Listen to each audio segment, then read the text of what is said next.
Today we continue with our series of interviews with newly elected lawmakers looking ahead to the upcoming 21st National Assembly. Last week we had a representative from the ruling Democratic Party. This week we have the main opposition United Future Party. Lawmaker-elect Peh Jun-young has joined us today to talk about his win at the general elections last month, as well as his plans for his term in Parliament as well. Mr. Peh, it's great to have you on the show today. Thank you. It's a pleasure to be here. First, I'd like to say congratulations on your win. We introduced you as a first-term politician, but as many in Korea will know, that Lawmaker-elect Peh is not a rookie in Korean politics. He's previously served as a presidential aide, as well as a prominent National Assembly spokesperson. So then, what prompted your decision to run for a seat at this time? My first job out of college after serving in the Air Force was working as an aide to the Minister for the Political Affairs. I then worked in the presidential office. As you mentioned, I also worked as a vice spokesperson of the National Assembly. Along the way, I have had the chance to work for some great politicians. My first boss, former Minister Shin Kyung-sik, is a mentor, and I've sought his advice every step of the way. Working for them, I also wanted to become a lawmaker. I worked in the government, but also in the private sector. I headed an association related to Incheon's port, which takes up to 1/3 of the city's economy. I also founded the Incheon Economy Institute to study ways to enhance the region's economy. So I had macro and micro experiences working for the government in Seoul and working for Incheon's economy. From my experiences, I learned that laws must change with the times and that we need budget to make improvement. I wanted to be a part of that process and believed that I could do a good job. Right, so after all your experiences in government and the private sector, you could perhaps see the changes that were needed. What's interesting is that you were the only one in the greater Incheon area to have been elected representing the conservative opposition United Future Party during the April elections. Representative Yoon Sang-hyun won, but he ran as an independent candidate, so that's a little bit different. What do you think were the major reasons for your victory in the Incheon Chung-Ganghwa Ungjin district? Well, it was my third bid in the district, which meant voters had a good understanding of my policy plans and sincerity for the position. Because I was defeated twice before, I had 8 years to prepare. 8 years ago, I was only a preliminary candidate because I failed to receive party nomination. But 4 years ago, I was the ruling party candidate and lost to the independent, who was an incumbent lawmaker, by only 1.3 percentage points. Wow. I knew that if I tried again, I could win. There are 13 constituencies in Incheon, and I am the sole representative of my party. During campaigning, I emphasized my belief in liberal democracy and market economy, and stressed that I am the best candidate to boost the region's economy. I explained my work to improve the district despite my defeat 4 years ago, and said that I will continue to make the region more prosperous. To go into more detail about the election result, I won in Ganghwa and Ungjin, as well as the old downtown areas of the Jung district, but lost in the Yeongjong area near the airport where more young people live. I will have to do a better job of gaining their trust over the next 4 years.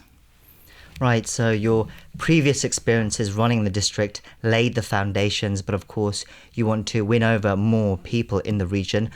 On that note, what are your key plans during your term in office? What do you want to do for your district? Oh, the first thing is to work on reducing inequality and protecting those most vulnerable. Drastic and rigid economy policy have increased the downside risk to the South Korean economy. The coronavirus crisis and the economic conflict between the US and China are also taking a toll on our economy. During my 4 years in office, I will do my best to expand social safety net for the vulnerable. When you learn as a lawmaker, you are given 4 months to campaign, including as a preliminary candidate. Unlike the US candidates aren't allowed to go door to door, but are allowed to visit shops and markets and hand out business cards on the road. Candidates meet tens of thousands of people during this time. One day, I went to a market and a grandmother just started crying when I bowed to her. She said, "Making a living was so hard." It was heartbreaking. I met so many people who were going through a difficult time. My constituency is a microcosm of Korea. It takes up to 70% of Incheon's area and includes a state-of-art international airports and port, an urban center where the population is growing, and all towns area that are hollowing out, as well as farms and islands.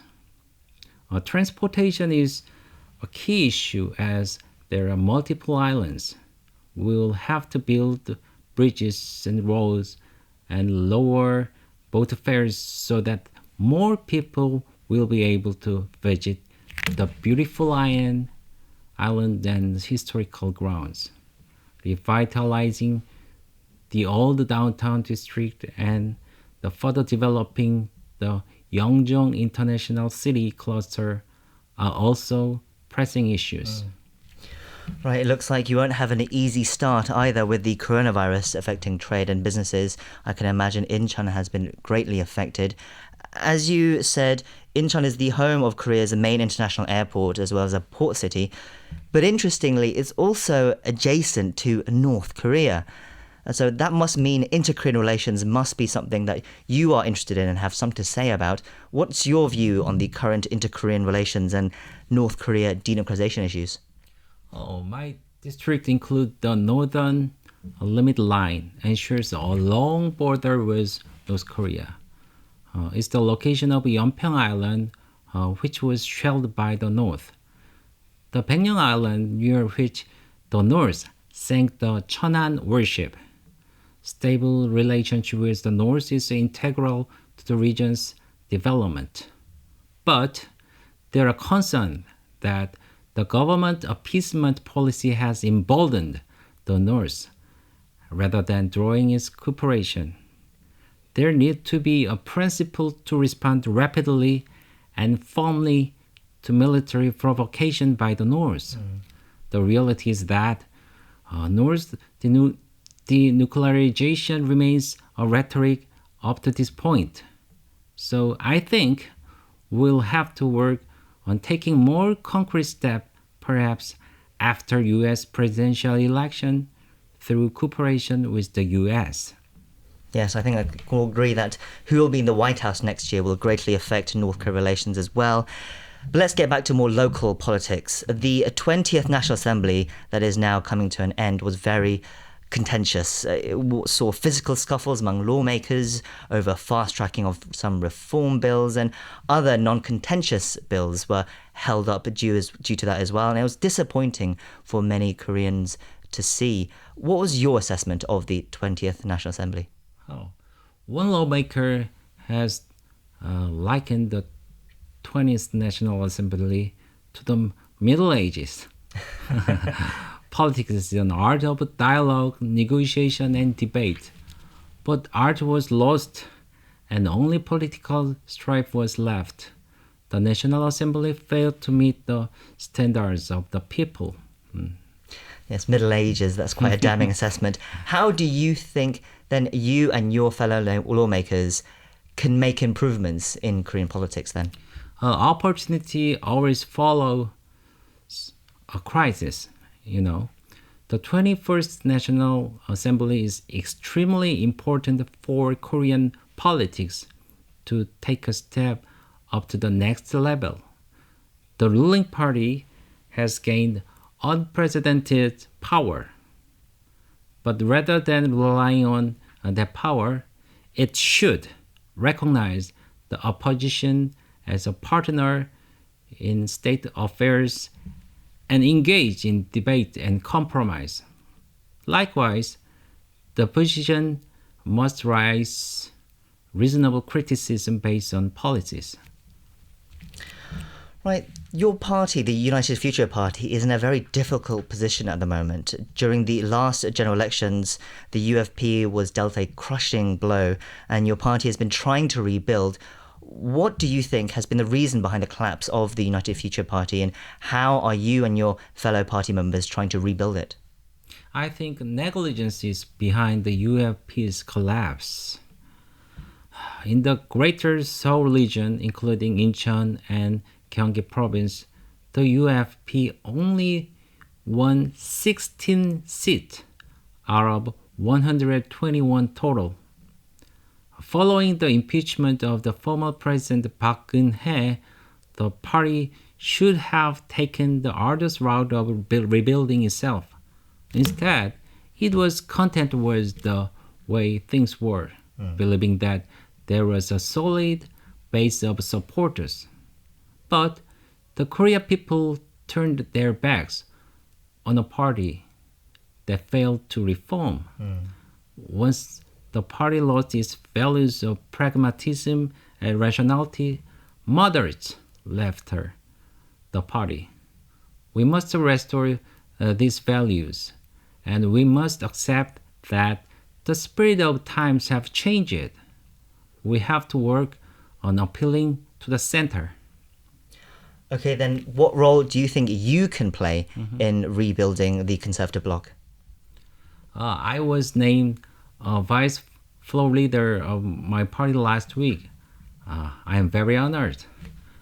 As a part of the UFP's leadership, I will do my best to reform the party with my colleagues. Well, I would like to say good luck to you on that. I believe that a strong opposition is needed for a strong government. I'd like to say once again as well, congratulations, and also congratulations on becoming the vice floor leader of your party as well. We've been talking to Lawmaker-elect Pejun Young of the United Future Party. We very much appreciate you coming in today and sharing us with your thoughts. Thank you. Thank you a lot.